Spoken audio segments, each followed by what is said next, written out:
بننا چاہتا ہے مگر باپ کہتا ہے کالج یونیورسٹی جاؤ، عالم بنو گے تو تم کیسے اپنا گزارا کرو گے، روڈوں پہ آ جاؤ گے، تو بیٹا باپ کی بات مانے، کیا کرے؟ دیکھیں جو تعلیم ہے نا، آپ نے بزنس کرنا ہے، تعلیم حاصل کرنی ہے، ڈاکٹر بننا ہے، انجینئر بننا ہے، یہ انسان کے بنیادی رائٹس ہیں. اس میں ماں باپ کی اطاعت لازم نہیں ہے. کر لے اچھی بات ہے، مان لے، لیکن یہ کچھ بنیادی رائٹس اللہ نے انسان کو دیے ہیں. اس میں ماں باپ زبردستی نہیں کر سکتے کہ تم نے ڈاکٹر بننا ہے، نہیں تم نے انجینئر بننا ہے، تم نے یہ بننا ہے، تم نے وہ. بھائی وہ اس کا جہاں دماغ چلے گا وہ بن جائے گا، ورنہ کچھ بھی نہیں بنے گا، وہ دولہا بھی نہیں بنے گا آخر میں جا کے. پھر تو یہ بالکل ایسا ہی ہے، تم نے یہاں شادی کرنی ہے، وہ کہہ رہا ہے مجھے نہیں اچھی لگ رہی، وہ کرنی ہے، گن پوائنٹ پہ تھوڑی ہوگا یہ کام. تو کچھ بنیادی رائٹس ہوتے ہیں. تو اسی میں یہ بھی ہے کہ اگر بچے نے عالم بننا ہے، ماں باپ کہہ رہے ہیں نہیں آپ نے ڈاکٹر بننا ہے یا دنیاوی تعلیم، تو زبردستی نہیں کر سکتے اس میں. اسی میں یہ بھی ہے کہ اس نے ڈاکٹر بننا ہے، ابا مولانا ہے، وہ کہہ رہے ہیں نہیں تو نے مولوی ہی بننا ہے، عالم ہی بننا ہے، یہ بھی غلط ہے. تو آپ زبردستی اپنے بچے کو عالم بھی نہیں بنا سکتے. تو اس میں بچے کو سمجھایا جا سکتا ہے. اگر ابا یہ سمجھتے ہیں کہ عالم بننے کے بعد یہ کھائے گا کہاں سے، اس میں توکل نہیں ہوگا، لوگوں سے روڈ پہ بھیک مانگے گا، تو پھر اس کو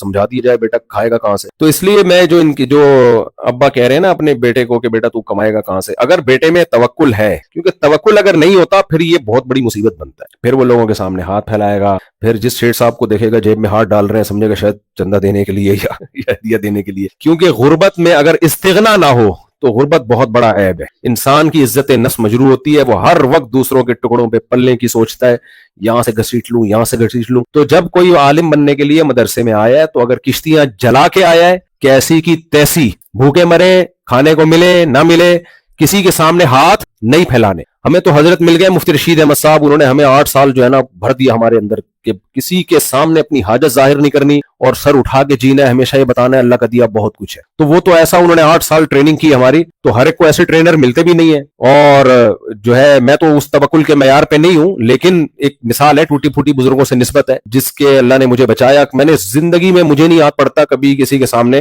مجھے یہ نوبت آئی ہو کہ میں نے کہا بھائی ایسے ایسے بعض دفعہ ضرورتیں بھی آتی ہیں انسان کو، میں نے کہا نہ تو اللہ نے ویسے ہی کھلا پلا دیا. تو میں جو جن بچے نے بولا ہے نا میں مولانا بننا چاہتا ہوں، ان کے والد کو میں کہتا ہوں اگر اس میں توکل ہے، اعتماد ہے، اس کو پہلے ڈرا دیں، اچھی طرح ڈرا دیں، اس کو سبز باغ نہ دکھائیں. جیسے میں دوسری شادی والے کو ڈراتا ہوں، میرے پاس لوگ آتے ہیں میں دوسری شادی کرنا چاہتا ہوں. ایک دفعہ ایک انجینئر آیا کہنے لگا میں دوسری کرنا چاہتا ہوں. میں نے کہا کیوں؟ کہہ رہے میری ایک جو ہے گھر میں جھاڑو لگاتی ہے، لانڈی کا تھا وہ، تو برتن دوسری دھولے کی تعاون ہو جائے گا. میں نے کہا پاگل آدمی، جب ایک سر پہ ڈنڈے مارے گی دوسرے پکڑے گی سر کو کہ بھاگے نہیں.